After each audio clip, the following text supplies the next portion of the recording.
This is going to be a sort of second shot at the video I made before, yesterday, about the South Yorkshire police tweet, because one of my subscribers drew to my attention a video of the LBC show of Julia Hartley-Brewer, in which she also interviewed the South Yorkshire police chief.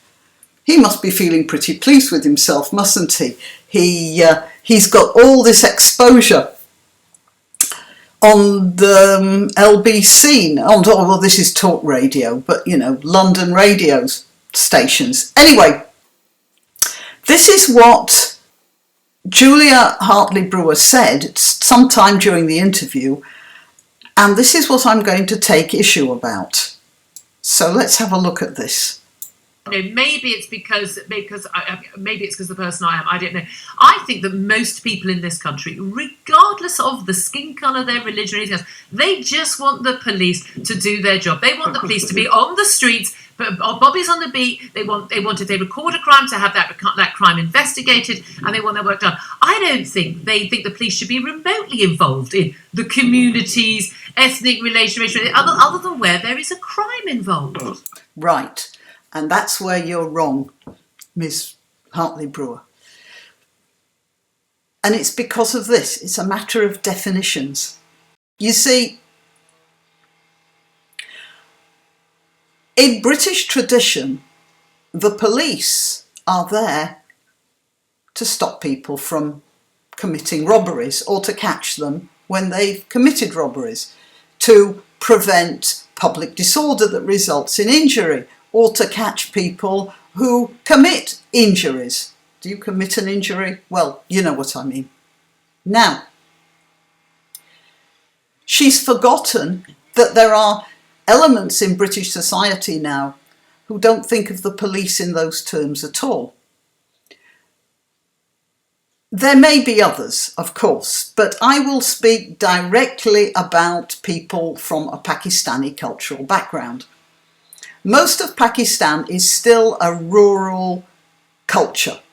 Even in the towns, there's a rural culture going on. And in rural cultures, there are families and tribes, and they take care of public order. For instance, if somebody steals something, generally speaking, most people know who did it, and they just get together and they do a lynching of some sort or another, a public beating, a tribal justice of various sorts. And this goes on all the time. You never think about calling the police, because the police won't do anything. There are police in Pakistan, but you might as well call the RSPCA for all the good it's going to do you if you've had a robbery. This causes more trouble in the towns than in the villages, of course, because in the towns there's not quite the same structure, but the idea is still there in their heads. And the people who live in Britain, who come from this background, have their ideas reinforced because they don't watch the BBC. They watch Pakistani television. We've got satellite now. This is part of the reason why people aren't integrating the way they used to. Because they don't have to wait 2 weeks for a newspaper to arrive from Lahore. They get the news straight away in Urdu. So they have no need to integrate. This is part of the problem. But anyway, back to Julia Hartley-Brewer.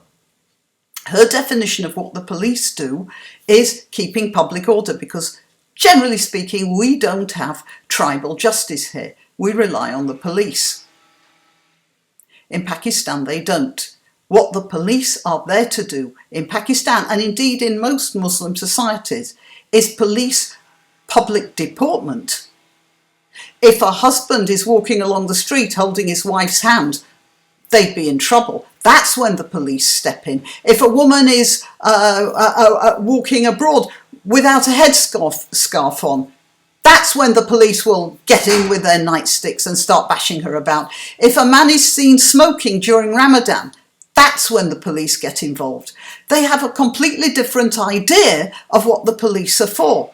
And when Julia Hartley-Brewer says all people want is for the police to do their job, we have to decide as a society what that job is. And I'm not just talking about really unsophisticated people or semi-literate women who've been brought in as family brides who never learned to speak English, and there are many of those. No, I'm talking about even very literate, intelligent, articulate, well-educated Muslims as well. Here, this is a chap called Roshan Mohammed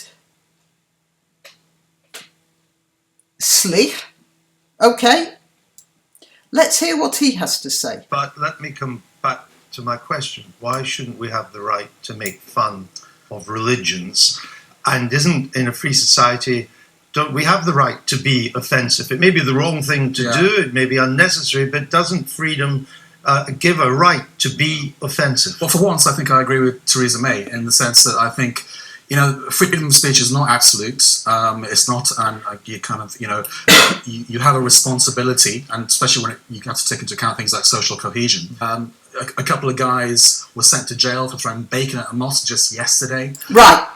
Now, how about that? A couple of guys were jailed for throwing bacon at a mosque. One of those guys died in jail, and I'm pretty sure he was murdered, and I think everybody else thinks so too. There have been about 4 different stories about how he died. But it seems to me, from what I've heard, one of the things said he took a drug overdose. Another one that he just had a heart attack, I think I heard. And one of them was he'd been stabbed. I'm pretty sure he was stabbed. But the fact is, he was arrested for throwing bacon at a mosque. That's not an arrestable offence. That's a nasty thing to do. It's not a crime, except in a society where it is the police's duty to enforce outward religious expression. I could go on and on. So you do go on and on. Right, well, anyway, that's what I'm talking about. We have a difference of definition here. We are, as a society, going to have to work out what our police are for.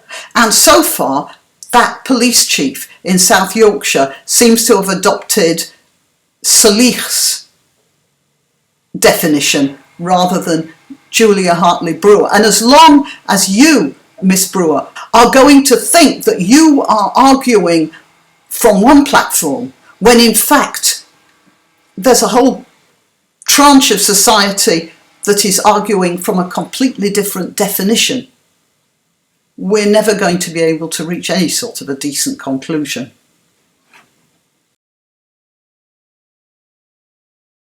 I'm very grateful for financial contributions, but if you don't want to give money, you can still help a lot by sharing this and other videos I've made. Also, remember to check your subscription from time to time, as sometimes subscriptions get erased for one reason or another. Till next time.